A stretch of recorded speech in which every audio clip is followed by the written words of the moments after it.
The rock didn't just fall, it screamed. A tearing shriek that split the ground beneath Mason's boots and sent a shockwave through the air, sharp and concussive like a slap from the planet itself. The fault line hadn't shown up on the subsurface scans. It never did, not here. Terran X4 was a geological snarl of molten bands and volatile crystalline veins, a moon that cracked like glass but roared like a lion when it shifted. Mason swore and dove sideways as the ridge gave way. A cascade of mineral shards burst from the hillside, jagged spears of obsidian-laced alloy, compressed under gravity 2 times Earth's and fused by millennia of tectonic rage. He wasn't fast enough. One shard long, glinting, shaped like a rusted bayonet, ripped through his left wrist as he hit the ground. It didn't slice, it carved. Mason didn't register the pain right away. He only saw the crimson splash against his hazard suit's reinforced cuff, the arterial rhythm of it. Panic came next. Not like a flood, but like a razor. Quick, precise, focused. He rolled to his knees, clutching his wrist, eyes already scanning his belt for the field wrap. Training kicked in mechanical, thank God.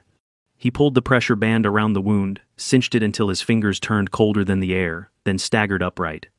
No time to count the seconds, no time to curse. The telemetry showed the med station 2.4 kilometers away, a line of blue against a topographic nightmare. He started walking. By the time Mason reached the Tarasi medical outpost, the bandage had turned black from blood saturation. He couldn't feel his thumb. The cold helped, at least the numbness did, but the dizziness was a threat he couldn't wrap. The outpost dome shimmered in the haze of early dusk. Its silver curves glowed against the dark red soil, soft lines of Tarasi design meant to evoke healing and harmony. He stumbled through the outer hatch, slapping the control panel with his right hand. The interior lights adjusted instantly. Cool tones, humidified air, bio-calming stimuli, gentle chimes and pheromone mists to reduce stress. A sanctuary for a species that viewed panic as medical malpractice. Then Mason lifted his left arm and let the soaked pressure wrap fall onto the floor. The room froze. 3 Tarasi medics were on duty, 2 senior practitioners and a younger intern in a muted teal uniform. Their large membrane-lined eyes widened in synchronized horror. One staggered back. Another made a keening sound, clicking something on a wrist console. The intern vomited, violently. Mason leaned against the nearest console, sweat slicking down his face despite the cold. "Help. Please," he muttered. The senior medic, blue-ringed fins fluttering from stress, initiated a full sterilization lockdown. Transparent blast shields dropped over equipment racks. The walls hissed with sterilant vapor. A klaxon began to sound, high-pitched and rising. Mason felt the edges of the world fray. His vision narrowed.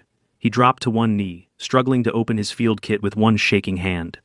"Do not move," a Tarasi shrieked. But Mason had already made the decision. He'd seen what happened to open wounds out here, what the microbes in Terranex dust could do to human tissue in under 6 hours. It wasn't fear that moved him, it was memory. A friend, a wound, the swelling, the fever, the silence of the comms after the infection reached the spine. Mason tore off the wrap. The blood came fresh, darker now. He pulled the isopropyl bottle from the kit, twisted the cap with his teeth, and poured. The pain was beyond language. It stole the air from his lungs and twisted his spine like a wire. He screamed short, raw, ripped from somewhere deep and human, and dropped the bottle as his body buckled. The Tarasi lost cohesion. The intern collapsed into a corner, sobbing. One senior began a recorded medical violation report in a shaking voice. The other demanded a psychological containment team. They didn't touch him. Mason's forehead hit the floor. He didn't care. The pain blurred into static. But somewhere in his body, deep in the marrow, something flickered, an old whisper of chemical warmth, of engineered repair. Then, nothing. He awoke in stages. First, the smell clean saline, unfamiliar antiseptics. Then the sound of a monitor, a rhythmic beeping. His left arm was bound in a gel splint, immobilized from the elbow down, suspended in a nutrient sling. Lines ran from ports in his forearm to a wall unit pulsing with alien script. An overlay showed tendon reconstruction, vessel stabilization, microfracture detection. A note in red, observation status, high risk. He groaned. A faint voice responded, translated through the station's interface. "You are stabilized. Do not move. The speaker was Isan the intern, still pale, still wary, but standing closer than before. I had to override protocol, Isan said. They wouldn't touch you. They thought the alcohol was corrosive. Mason blinked. Did it look like a weapon? It looked like self-harm. It made them ill. Mason swallowed hard. I didn't have time to wait. They debated that. How long was I out? 18 hours. We repaired the tendon and controlled the blood loss. No arterial rupture. You're lucky. Mason exhaled. His fingers wouldn't move yet, but the arm was still there. That mattered.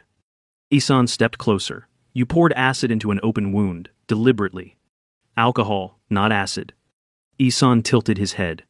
To us, the distinction is irrelevant. Days passed. Mason stayed in the medbay, his arm bound and body under constant monitoring. Recovery protocol was strict. No exertion. Nutrient cycles tailored to promote regeneration. Stim pads to prevent atrophy. But on the fourth day, something changed. The wound site showed signs of healing too advanced for the injury. Terrassi scans picked up fibrillar growth patterns, biological scaffolding forming over tissue in a lattice unseen in any documented human case. The senior medics escalated it to the sector database. Mason didn't say anything until they confronted him with molecular printouts and tone-shifted demands for clarity. Then he told them about the program, about the embedded nanofibers, the trauma-triggered healing response, the synthetic proteins that acted only under duress. It was for fieldwork, Mason said quietly. Places like this, where surgery's not a guarantee. Isan listened, stunned. The other medics recoiled as though from confession. You used pain as a trigger, one whispered. Mason nodded. It was the only way to live. Isan didn't respond. Not right away. But he stayed in the room longer that day. And the next. The Terrassi didn't sleep the way humans did. Their rest cycles ran in staggered biorhythms, brief meditative stasis followed by low-energy activity. Even in their quarters, they remained aware of their surroundings. The whole medbay seemed to float in a half-lit lull, with only the soft gurgle of air filters and biogel pumps breaking the silence. Mason, meanwhile, couldn't sleep at all. Pain wasn't screaming anymore, but it lingered like a bruise behind his bones, a constant reminder that something inside his arm had been rebuilt, that it hadn't been natural. He flexed the fingers on his left hand. Nothing moved yet, just the faintest twitch near the thumb. From the corner of the medbay, Isan watched. You're not supposed to attempt movement until week 3, the intern said quietly. Stimulators are maintaining muscle tone. I wasn't trying, it's reflex. Isan walked over, tapping something into the arm-mounted interface. His movements were careful now, less like he was handling a contagious specimen, more like he was curious despite himself. There's no sign of infection, he said after a moment, which is statistically improbable, especially given the exposure window. I know, Mason said, resting his head back against the gel pillow. That's the point of the program. Isan hesitated. You volunteered? Mason didn't answer at first. Yeah, he said finally. 3 years ago, after a cave-in on HFY Station. We lost a man because no one could reach him in time. He bled out waiting for evac. The silence between them grew taut. They offered the patch trials to people working alone. I said yes. And the alcohol? It's the trigger. Trauma alone doesn't activate the scaffolds. You need a chemical shock, sterile, aggressive. It forces the agent to start weaving. Works in theory. But if your wound is too dirty, or the deployment's patchy, you end up with necrotic tissue wrapped in carbon filaments. No second chances. Isan looked at Mason as if he were hearing static. That's not healing. That's roulette. Sometimes, Mason said, that's what survival looks like. The senior medics didn't take it well. A formal review was assembled 3 days later. Not just the outpost staff, but remote contributors from Terrassi medical academies across the system. Mason sat upright in a recliner, his left arm still locked in a support exoframe, while images of his injury, treatment, and biomolecular anomalies played in holographic loops overhead. The Terrassi medics circled him tall, smooth-skinned, and visibly distressed. This procedure, one said, eyes flashing blue, is a weaponized risk vector. Trauma-induced biochemistry is non-consensual to the tissue system.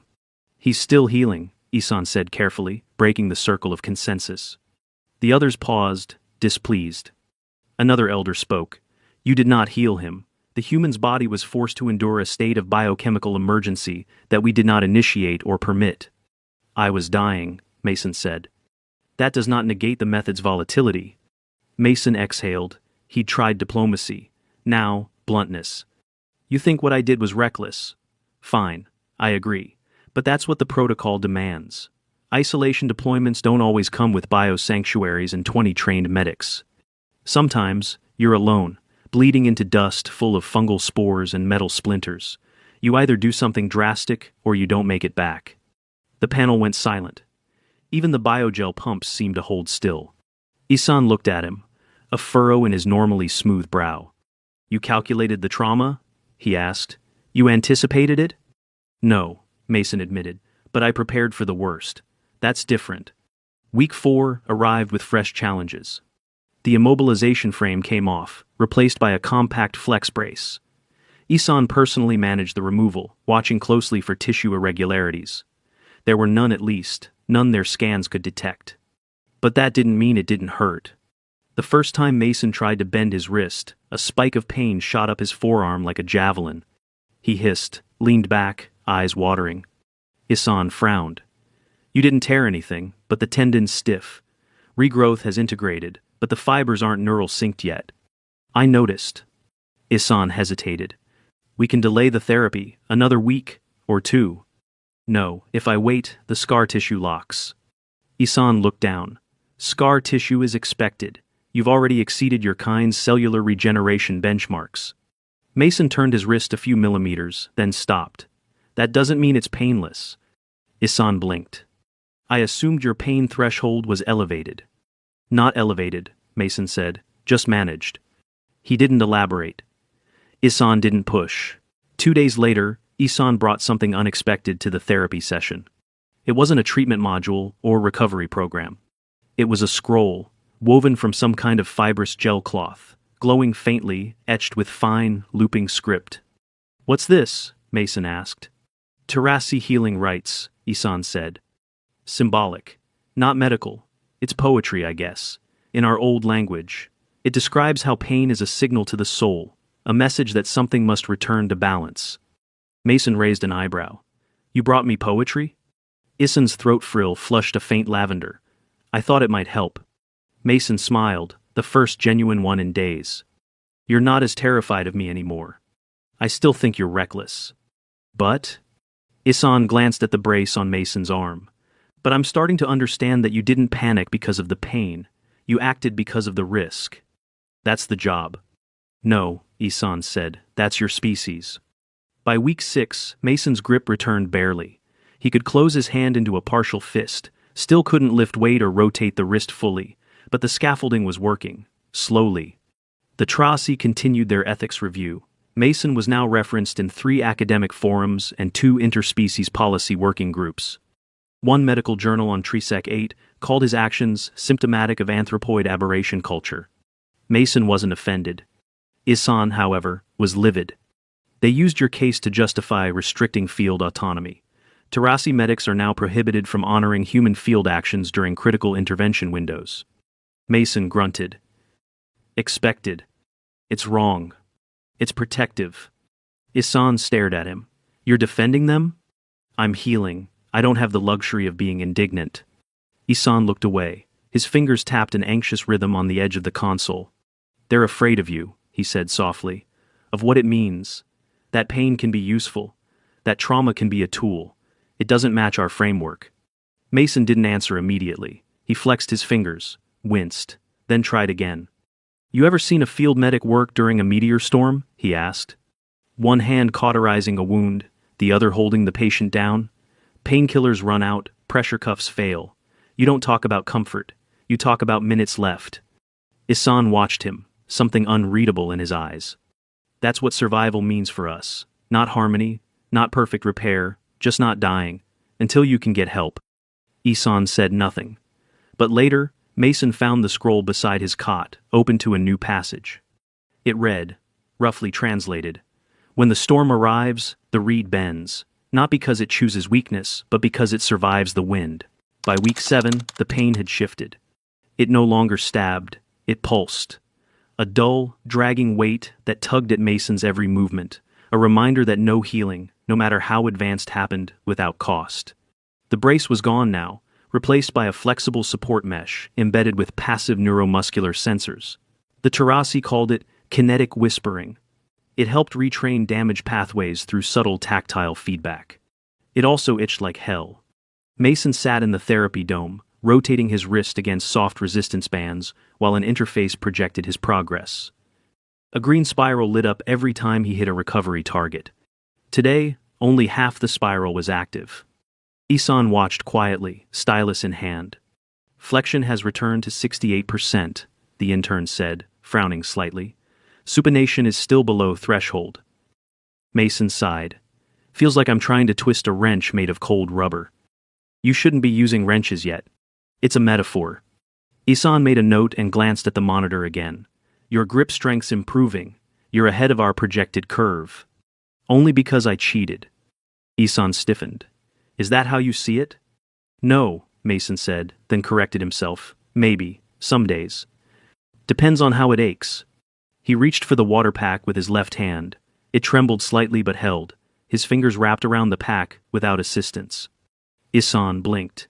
That's the first time you've done that without stabilization. Mason nodded. Feels like something finally clicked. Are the fibers still active? No idea. They don't come with a user manual. Isan hesitated. Would you do it again? The alcohol?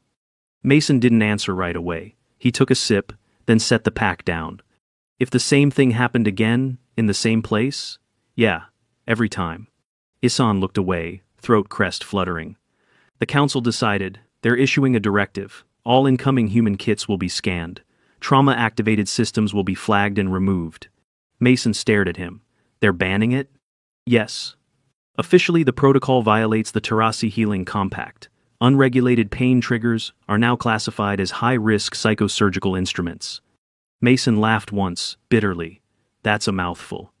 There was debate, Isan added. I argued. Others did too.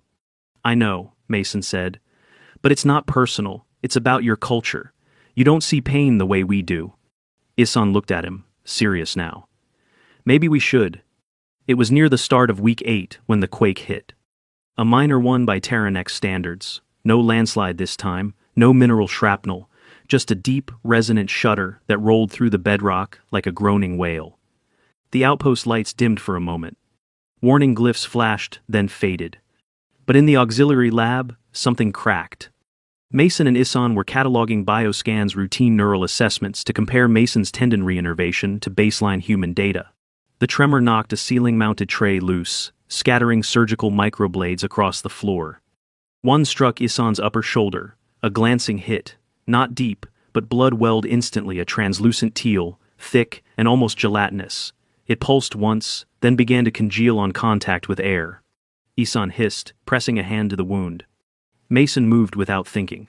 He grabbed the sterilizer wand from the table, activated the micro-heat setting, and scanned it over Isan's shoulder, carefully avoiding direct contact. Then he reached for a dressing pad and applied gentle pressure. You need a med patch, Mason said, and probably antibiotics. Isan flinched as Mason secured the wrap. I can manage. It's minor. You're bleeding. It's within tolerable loss. Still bleeding, Mason repeated. That's how infections start. Isan looked up, a strange glint in his eye. Now, you sound like us. Mason smirked. Blame proximity. That night, while Isan rested in the regen bay, Mason sat at the auxiliary terminal, hand on the pulse sensor, eyes watching the slow arc of progress. His own wound had sealed now skin tight, scar a faint ridge beneath the outer dermal layer. Full function was approaching. He could open and close his hand now without tremor, rotate the wrist, grip a diagnostics rod, and even operate delicate touch interfaces. But the pain hadn't vanished. It lingered not as an enemy, but as a companion, a whisper of what had been risked and what had been reclaimed. The door behind him opened. Isan walked in, his shoulder patched with a dermal sealer. He moved slowly but upright. You shouldn't be up, Mason said. Isan ignored the comment and sat beside him. I wanted to understand, the intern said after a moment, how your body tolerated such a radical response. We thought your tissue would destabilize, that the proteins would attack your own cells. They might have, Mason said. It was a roll of the dice. Why risk it? Mason looked at him. Because I've seen what happens when you don't. Isan was quiet for a long time. Then, in a rare shift of posture, he leaned back, something Tarasi usually avoided in professional settings. When I was in training, he said, we studied ancient battlefield records, primitive medicine, the idea of treating a wound under fire. It seemed unthinkable, crude, painful. I thought no species could function like that. But we did. Isan nodded slowly. You adapted. You created protocols that assumed you would suffer and trained yourselves to operate anyway. Mason shrugged. When the alternative is death, you learn fast. Isan's voice dropped to a near whisper. And yet, you still feel. All the time. The alien didn't respond, but there was something in his expression Mason hadn't seen before. Not fear, not revulsion. Respect. Week 10 brought the storm. A thermal surge rising from Taranex's equator triggered planet-wide seismic resonance. Evacuation orders were issued to all surface teams. Shuttles began descending, but the outpost's launch pads suffered a structural failure. Their lift was delayed. Repair estimates: 36 hours minimum. Which meant, if the storm front reached the outpost before launch, they'd be buried under crystalline ash and plasma-charged winds. And the only viable communication relay had a busted power array 500 meters uphill. Mason suited up without waiting for permission. You're not fully cleared for load-bearing, Isan protested. I'm cleared enough. I can walk, I can carry, and I don't need both hands to reroute a junction loop. Isan glanced at his own arm. Then I'm coming too. No, you're still healing. We both are, Isan said, voice firm. Let's not pretend otherwise. They reached the relay node just as the wind began howling through the canyon. The temperature dropped by 30 degrees in minutes. Mason's wrist ached, but he ignored it, his fingers moving through the panel with learned precision. Isan stabilized the power cell while Mason rewired the uplink.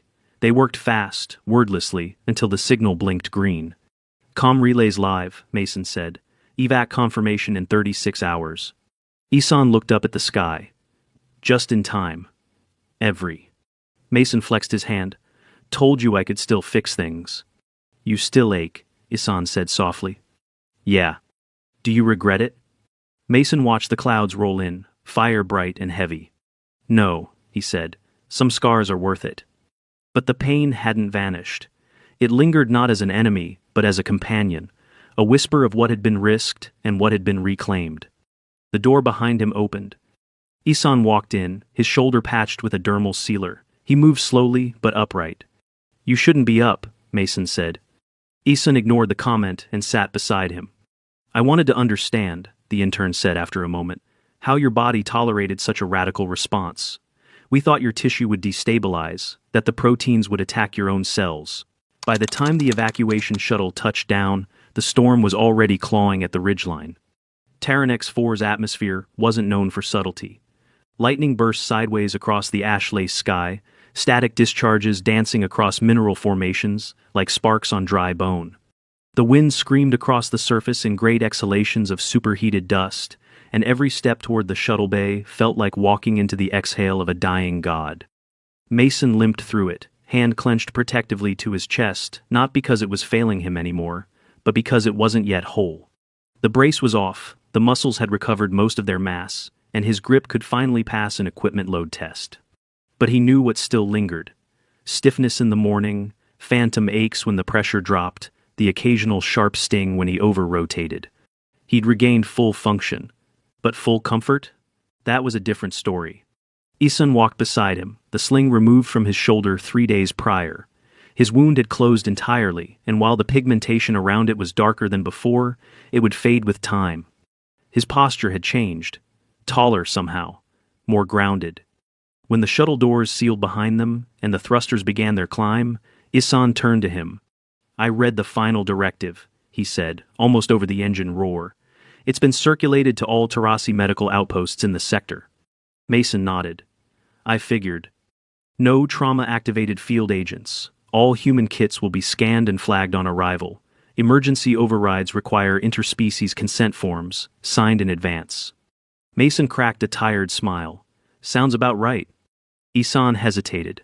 "They included a clause, specifically forbidding humans from self-administering chemical triggers in Tarasi space. Just say it, Mason said. The clause has my name on it, doesn't it? Yes, the Mason addendum. He laughed once, dry and short. Could have gone with something more dramatic. The wrist gambit, maybe? Isan didn't smile. You could appeal it, the intern said. The ethics committee agreed your recovery was effective. Some even called it remarkable. Let them call it what they want. I didn't do it for applause. Then why did you refuse to let us take over? The moment you walked into the medbay, why not let the staff handle it? Mason leaned back against the padded seat. Because I didn't believe you'd act fast enough. I'd already lost time. I couldn't afford the gap between observation and intervention. Isan absorbed that in silence. Then, finally, I might have done the same. That surprised him. Mason looked over, expecting hesitation, maybe doubt. But Isan's face was calm. You're not designed to do that, Mason said. Culturally, I mean. We weren't, but maybe we're learning. The return to Central Base on orbiting Terran X1 was quiet. The other human surveyors greeted Mason with a kind of casual, hard-earned nods that said more than a speech ever could. The outpost doctor, a woman named Kara, insisted on running another scan herself before she'd sign off on his return to duty. You know they're still talking about you down there?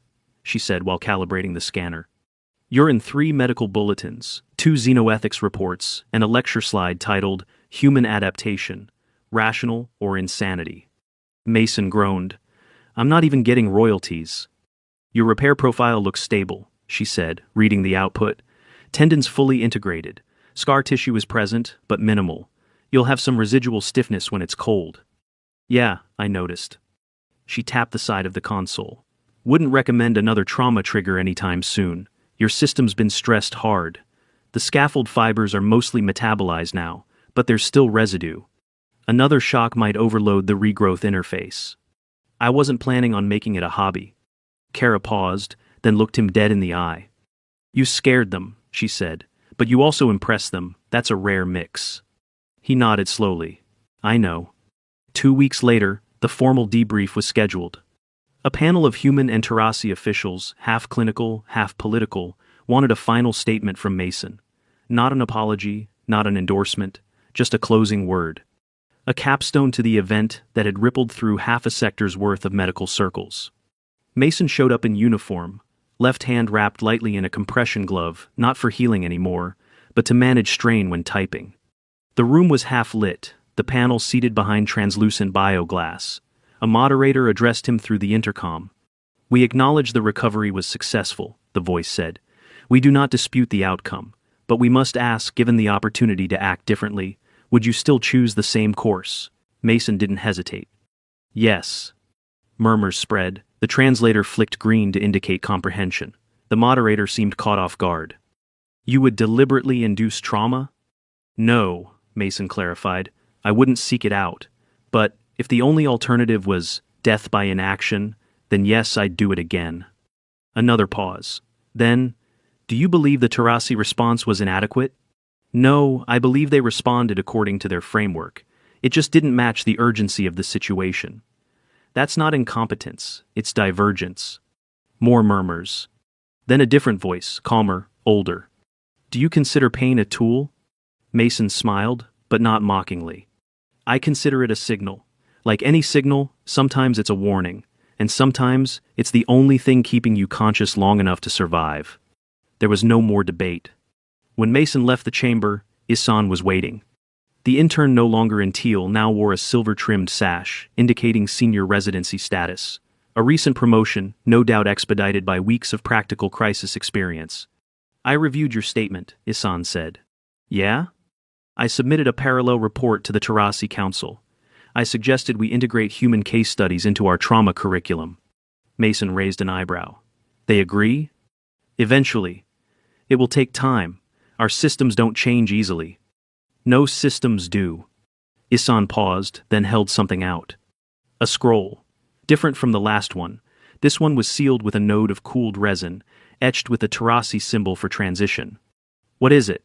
Mason asked. A rite. One we usually perform at the end of a healing cycle. It marks not the closure of the wound, but the integration of its lesson. Mason took the scroll and held it gently in his palm. His fingers curled around it without hesitation. "I'll read it." "I know." They stood there for a moment longer. Then Isan nodded once and walked away. Mason sat alone later that evening, watching the stars shift behind the observation window. The scar on his wrist glinted faintly under the room's low light. He flexed his fingers again. Smooth, strong, but not the same. And that was okay. He unfolded the scroll. "Read the lines slowly. Pain is not the enemy. Pain is the messenger. What we do with the message becomes the legacy." He leaned back, smiling just slightly. The price had been steep, the fallout political, the misunderstanding vast. But the hand worked. And when the Council's final directive came across his comm, he read it in full. Directive 74392. Human self-triage in Tarasi medical facilities. Under no circumstances are humans to self-administer trauma-activated treatments within Tarasi care environments. All field kits will be screened and modified upon arrival. Violations will result in containment and reassessment. This directive shall remain in place pending further interspecies research. Mason nodded. "Fair," he whispered, and shut the message off.